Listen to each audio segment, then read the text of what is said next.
Hello guys, this is me ARKIdose. So for today, tuturuan naman ko kayo kung paano maglagay ng text sa floor plan. O kaya sa Autocad. For example, ito, may second floor plan, may mga label, ng balcony. So, ngayon, tuturuan ko naman kayo ito. So, let's start. Empty, for short, na M-text. Tapos, click nyo lang isang point kahit saan. Tapos, click nyo yung second point. And then, yung height, nandito na i-edit. The layer. Kung ano yung current na ginagamit nyo na layer, yun yung magiging kalabasan dito. Then, justification, top o center, top right o middle. Ano, it depends on the line spacing, the bullet and the numbering, and simple, etc. So, type naman yan, diba? So, type ka lang yan, floor plan.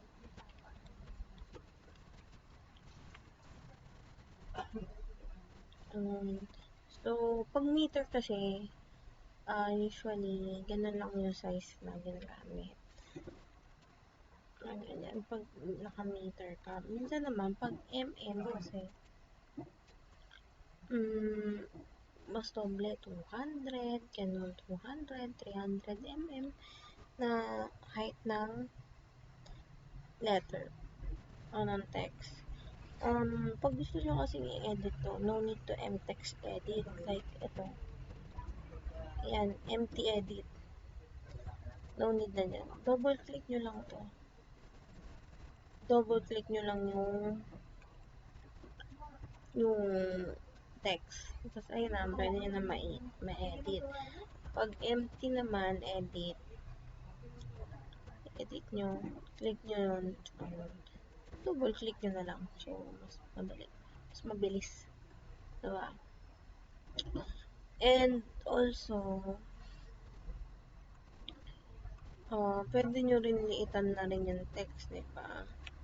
Example, copy natin to.